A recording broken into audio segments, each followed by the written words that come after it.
Welcome to part 2 of Video Game History Magnavox. I have 2 interviews, originally 3, but being the dumbass I am, I accidentally deleted it. Though fear not, I still have 2 great interviews to share with viewers. First, I want to explain why the Mark Bussler interview will not be in the video. One night, I was in the Classic Game Room forums, aka Windsquake Pub, and I decided to clear out my inbox of personal messages. I was checkmarking them, and I accidentally deleted the interview along with the pile. That is the story, but I still thank Mark for his participation in the Magnavox interviews. For the interviews, I have 2 great ones to share with, and they were with Corey, aka on his YouTube account, the King21083, and Darvin. The first interview is on the Magnavox Odyssey 2, and the interview was with Corey, and his YouTube channel has reviews on Odyssey 2 games. So let's get started. Oops, hold up. Question 1. Do you enjoy your Magnavox Odyssey 2 console? Yes, the Odyssey 2. The Odyssey 2 makes for some good times. Question 2. How do you think the games are, and do you think the Magnavox Odyssey 2 has a wide range of games?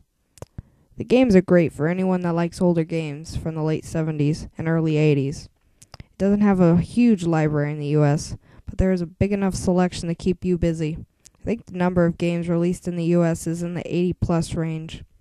However, in other areas such as Europe, the Philips Video Pack, otherwise known as the Magnavox Odyssey 2, folks, was much bigger and had many more games released.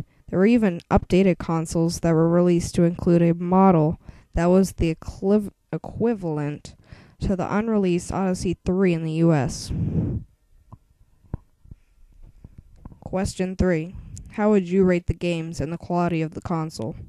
The console is really well built and has a nice look to it. It's on the large side since it has a large membrane keyboard, so that can be a downer if you have limited space. The games are excellent, but there's a major lack of third-party support, which sucks. Just like any console, the O2 has some good and bad games. You just have to do research and know what you're looking for. Question 4. Was the keyboard an effective tool while using the Magnavox Odyssey 2? Yes, the keyboard is a nice addition to the console, but was used as more of a gimmick in most games. Some games were built around the keyboard, but for many of the games, a simple game selection switch would have been plenty good. You don't use the keyboard in the games except for the ones that were built around it. Usually you just use it to select the game or difficulty. But the keyboard did its job, and in the end, it was effective enough, even if it wasn't needed. Question 5. What is your favorite game on the Magnavox Odyssey 2? My favorite game on the O2 would be Pickaxe Pete.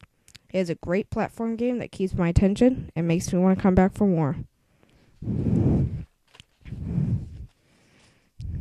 Thanks, Corey, for answering, and I appreciate the interview. The last interview was answered by Darvin. Excuse me if I said that wrong, Darvin.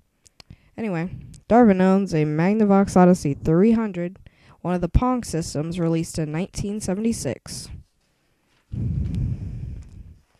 Okay, let's get started. Let me just hold on here.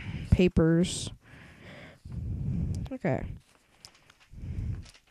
Question 1.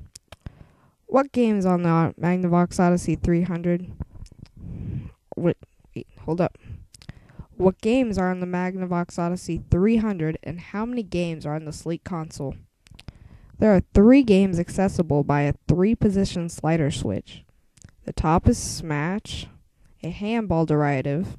The second is Tennis, essentially a Pong clone in every sense of the word. And the third is Hockey. Question 2. I realized that is a Pong console, and were all the games a variation of Pong? Pretty much. Smash has 2 lines acting as paddles in the left side of the screen, A player hits the ball to the right wall, bouncing it off, while the other player has to hit it. If a player misses the ball, the other player gets a point. Tennis is the exact same thing as Pong. Hockey is the exact same thing as Pong, only with 4 paddles arranged in a 1-2-1-2 pattern, and a player's paddle moves in unison with one another. All in all, they're both a set of short lines acting as paddles, a dot for a ball, and maybe a dotted line for a net. Question 3. Does this console provide a lot of fun times, and would you recommend it to others? If you're into nostalgia, I would say go for it. I picked mine up for cheap. My parents liked it because they played Pong back in their high school years. It all depends on what you want. But if all you want is a way to play Pong and have a 2600, just pick up Video Olympics. All the games on the Odyssey 300 are available on that cartridge, and you don't have to hook up another system. Question 4. What is your favorite game on the 300? Tennis. I just bought it for the Pong game on authentic fixed knobs. Question 5. How are the controllers and where are they located on the console? Wired or on the console? All you get is 2 rotating knobs, 1 per person, instead of 3 knobs per player. They are integrated on the system, and they are non-removable. Question 6. You say you have a yellow Magnavox Odyssey 300. So are there different color variations of the 300?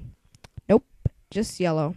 I said quotation marks, the yellow one, close quotation marks, because different versions, example, 100, 200, etc., have their own color. Example, the 100 is orange, the 200 and 400 are both white, the 300 is yellow, and the 500 is black. Was there on-screen scoring like the Magnavox Odyssey 200? That was question 7. Well, first off, the 200 only denoted scoring by rectangular hash marks. Plus, the 200 still had slider arrows to point to the score. The 300 had on-screen digital numbers like Pong does, the first of the Odyssey consoles to do so. Question 8. Is the quality of the console good? The build quality is fine, unless you have the power adapter. But unless you have the power adapter, you have to use a large flathead screwdriver to open the system and install a 9-volt battery. The bottom plate is held in by 1 large flathead bolt in the center and is really shallow, giving little leverage, and it's kind of a pain in the hind end to get open. Otherwise, the plastic casing is sturdy and thick. The knobs, however, have a stiff feel when turning them and tend to stick, so you have to hold them and turn with authority. Question 9. What is your opinion on the Magnavox Odyssey 300? It's just another Pong console, really.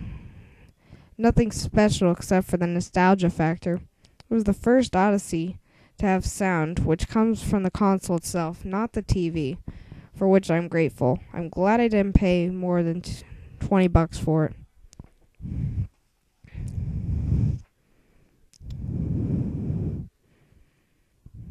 Thanks for your time, Darvin, and that was really helpful. Those were the 2 interviews, and I appreciate all 3 participants, even though one of the interviews was not shared due to various reasons. The 3 participants were Corey, Darvin, and Mark. Tune in for upcoming videos, and the next video game history episode is on Atari. Thanks for watching, and this has been a Smack Games review on video game history.